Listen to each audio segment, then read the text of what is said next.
எல்லோருக்கும் வணக்கம். இன்றைக்கி இந்த சீடை வச்சு நம்ம இது ஹெல்த்தியான ஒரு இது தயாரிக்க போகிறோம்.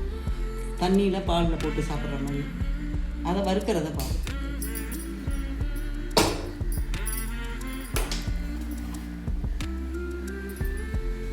முதல்ல எல்லாத்தையும் ஒன்றாவே வறுத்துக்கலாம். ஒன்றா போட்டுக்கலாம் எல்லாத்தையும். ஆனால் ரொம்ப வறுக்கக்கூடாது, லேசாக வறுக்கணும். அவ்வளோதான். அதிகமாக வறுத்தா அதில் உள்ள பவர் போயிடும்.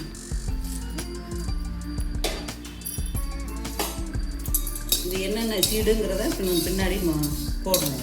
அதை பார்த்து அதை நீங்கள் பண்ணணும். இது வந்து vitamin C, vitamin D, calcium, இரும்பு சத்து எல்லாமே கிடைக்கும். இதில் முடி உதிர்தலை தடுக்கிறது, முடி இல்லாத இடத்துல முடி வளரும், காற்றுக்கு எல்லாத்துக்குமே நல்லது.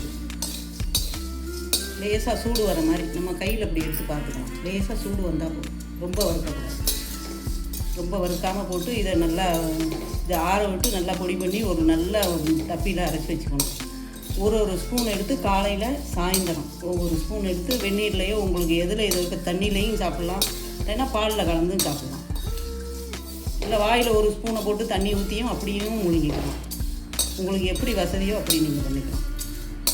ஆனால் காலையில் சாயந்தரம் 2 வேளையும் சாப்பிடணும். அமைச்சிட்றேன். ஆனால் கையில் இது மாதிரி எடுக்கிற அளவுக்கு சூடு இருந்தால் போதும். இங்கே பாருங்கள், இது மாதிரி நம்ம கையில் எடுக்கிறது அந்த பாத்திர சூட்டிலே உங்களுக்கு நல்லா இதாகிடும். இதை நீங்கள் இப்படியே எடுத்து அளவு பண்ணால் இப்படியே ஒரு ஸ்பூனில் போட்டு அப்படியே கூட மென்று சாப்பிட்டு தண்ணி குடிச்சிடலாம். அப்படி இல்லைன்னா பொடி பண்ணியும் வச்சுக்கலாம். இதை ஒரு 3 மாதம் சாப்பிட்டா நல்ல பலன் கிடைக்கும். 3 மாதம் சாப்பிடணும், தொடர்ந்து சாப்பிடலாம். எல்லாத்துக்குமே ரொம்ப நல்லது, வயிற்றுக்கும் நல்லது, எல்லாத்துக்கும் நல்லது. முடி உதிர்தலும் குறையும், முடி இல்லாத இடத்துல முடி வளரும். உங்களுக்கு எப்படி வசதியோ அப்படி சாப்பிட்டுங்க. பால் ஆனால் இது சும்மா தண்ணியில் போட்டு சாப்பிட்றது ரொம்ப நல்லது. மென்று சாப்பிட்றது அதை விட ரொம்ப நல்லது. இந்த இவ்வளோ எடுத்து ஒரு ஸ்பூன் எடுத்து எல்லாம் கலந்த மாதிரி ஒரு ஸ்பூன் எடுத்து வாயில் போட்டு மென்று அப்படியே சாப்பிட்றது.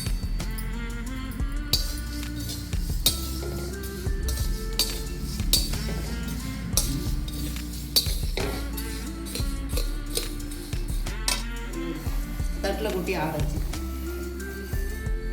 ஆறணுன்னு மிக்சியில் போடலாம்.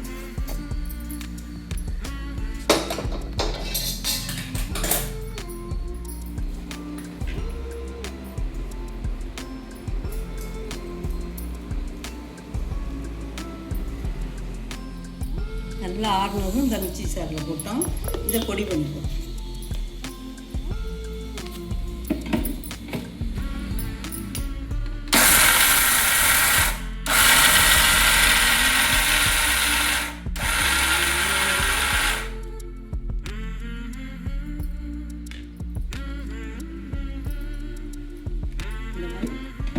நல்லா கொஞ்சம் நைஸாக பொடி பண்ணிட்டோம்.